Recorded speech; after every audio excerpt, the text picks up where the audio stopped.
నమస్కారం ఘంటారావానికి స్వాగతం. ముందుగా ప్రధాన అంశాలు. రికార్డు స్థాయిలో పింఛన్లు పంపిణీ సంతృప్తినిచ్చిందన్న సీఎం. భాగస్వాములైన ఉద్యోగులకు అభినందనలు.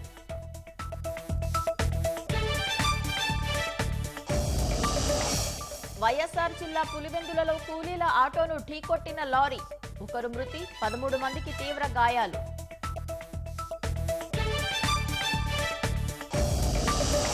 పాఠాలు బోధించేందుకు ఉపాధ్యాయుల సాహస ప్రయాణాలు.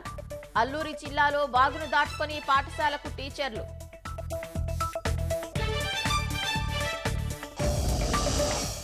ఈడీ తనపై సోదాలకు సిద్ధమవుతోందన్న రాహుల్ గాంధీ.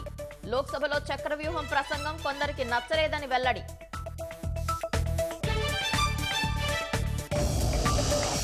వయనాడు విలయంలో 308కి చేరిన మృతుల సంఖ్య.